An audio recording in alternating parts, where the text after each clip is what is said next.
Welcome to the I Ching Cafe. My name is Belinda Davston, and thank you for joining me for this week's overview of the I Ching, where we cast the coins and we ask the same question every week. What is the I Ching asking us to focus on this week, for the week commencing the 23rd of October, 2023? Let's cast our minds back for a moment to last week.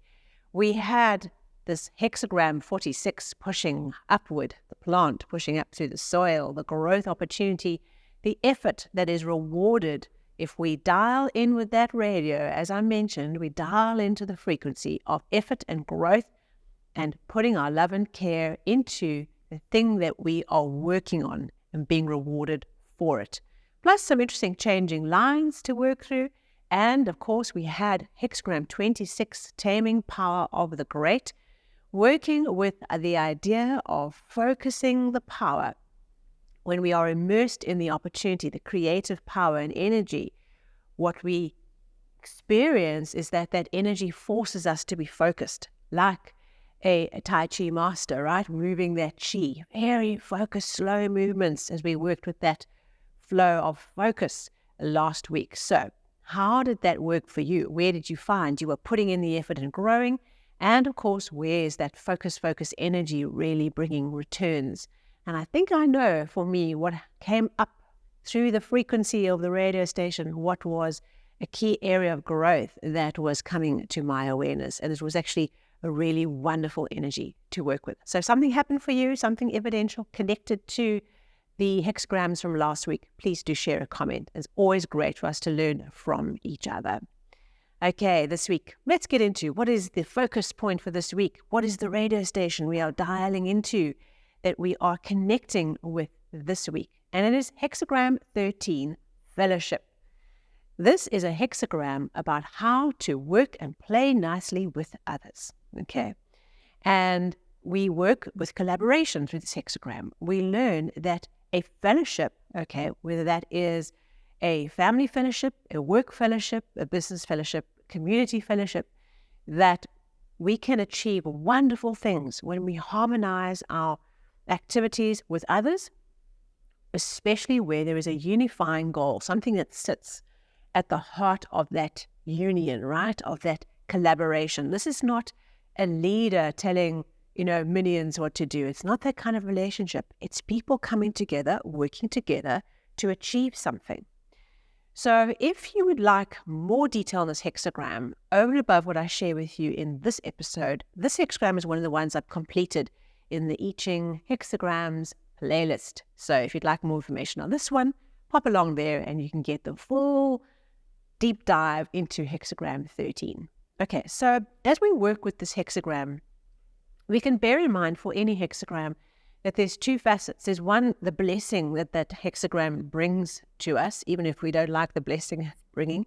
And then the second part is then our development. If we look at that hexagram with a developmental eye, what are we learning? Where are we growing up? How can we work with the flow of that change to bring about a bigger consciousness, a wider, broader, deeper consciousness to our life? So when we work with this hexagram, we can think about it from two angles. One is the fellowship. There's a blessing in the fellowship, right? So this week, as you face obstacles, as you work through your week, wherever you get stuck, wherever you feel like you're needing some help, think about the fellowship that you are part of, the community, whether that might even be an industry community.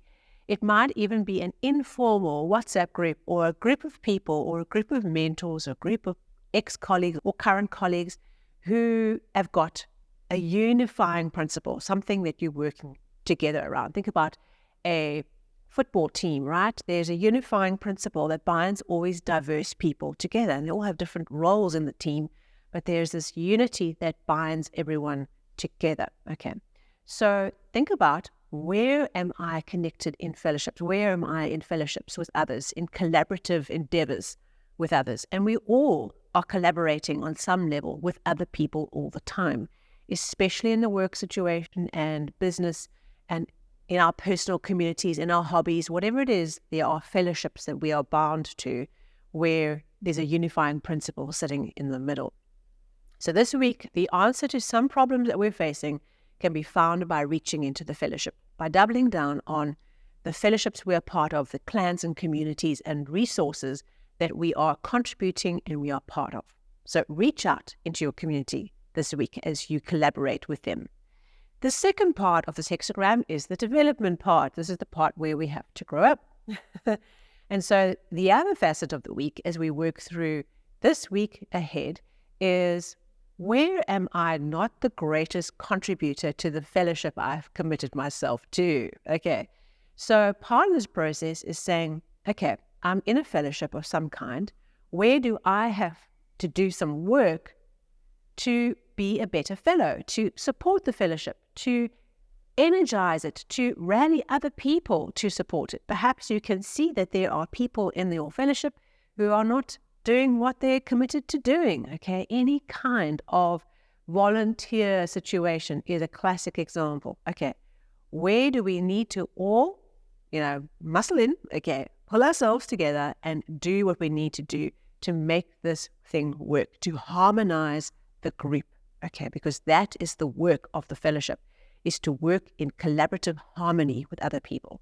Wherever there's dissonance, wherever there's disharmony, rush in to solve that, okay, to root that out. Even if you have not caused it, take responsibility for protecting and looking after the fellowship that's important to you, okay. Very, very interesting idea for us to work with this week as we focus on the development aspect. So that is our hexagram, our main situation that's going to draw our attention and our focus this week. 2 changing lines in the second and the third position. And they are quite kicks up the butt, I would say, in terms of our development. These are really drawing our attention to specific things that we need to learn and to grow up in through this week. So in the second position, this changing line says, be wary of factions and clans and lack of diversity. Here we have within the fellowship the risk that within that fellowship, little sub-fellowships, little clans, little factions break away and start amplifying their specific voice. Okay, so now we don't have everyone sitting around the table like knights of the round table, right? We now have some knights that are sitting at the table, but they also are, talking, having their cigarette outside, and there's like 3 or 4 that really start to bond and start to create a different energy within the fellowship. Okay, I can just imagine these knights with the swords having a cigarette outside the castle. Okay, so that's the idea, is that what we want to do is we want to be absolutely vigilant this week that we are not the person that's leading a faction, okay, that's tolerating a faction, that's seeing it and doing nothing, is bring everyone back into the group, all right? When we have little factions, what's happening is that the groups of people are rallying and binding around shared personalities or shared ideas, okay, within the bigger shared idea. And that tends to break down diversity because like seeks like. So we like to hang out with people who are like us, okay? And so what happens is you get this little faction, okay, of people at the water cooler or the coffee machine or outside having a cigarette, for example, where you have this faction energy that takes place. And so like seeks like. We have to find a way of bringing diversity back into the situation because that is rich and it brings value to the situation. So in a nutshell, changing line 2 says, don't be that person that creates a faction, that tolerates a faction, that sees it and does nothing. Be that person that sees the disharmony and rushes in to resolve the disharmony and bring everyone back into a harmonized, focused group. Do that. Be that person that leads this week. If you see it, take action and be that person that rushes in to resolve the disharmony.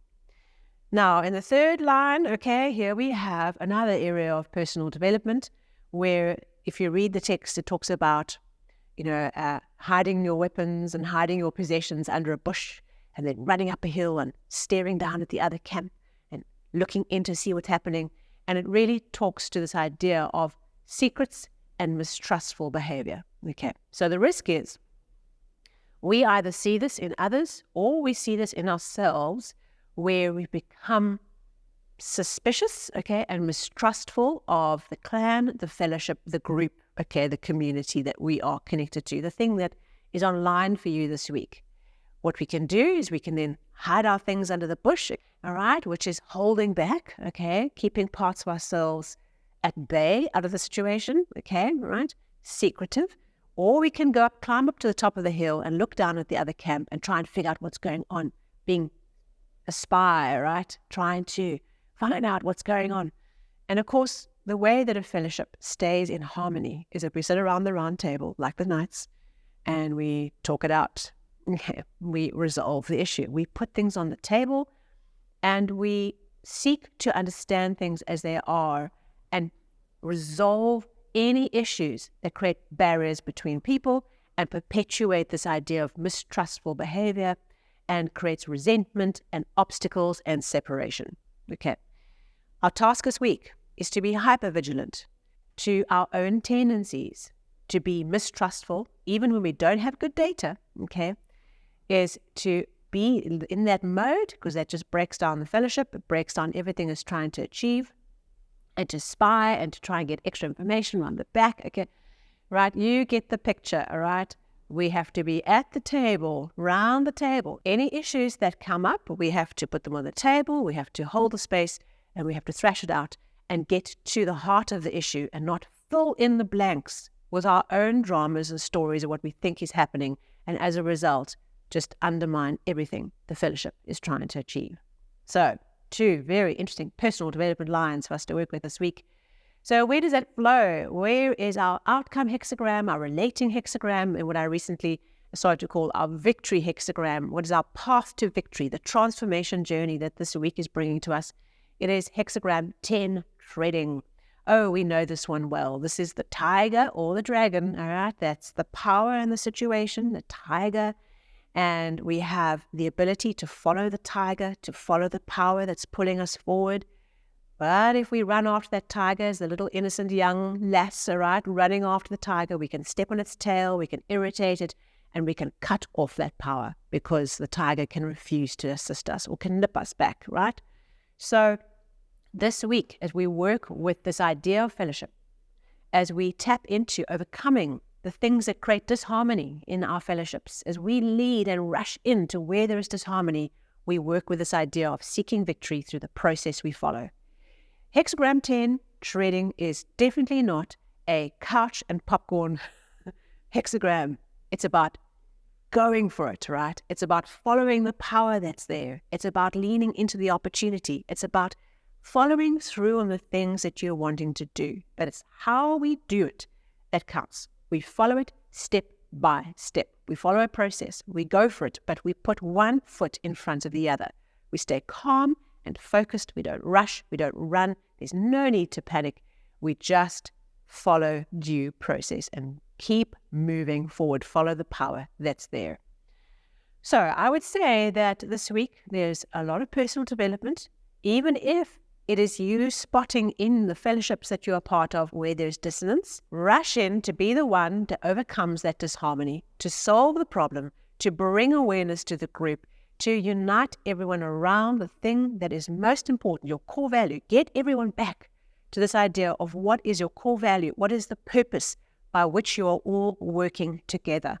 Rally around that, okay, and release this pattern around creating factions and being mistrustful, and keep walking the path forward. That's all we have to do to unleash the power of the tiger.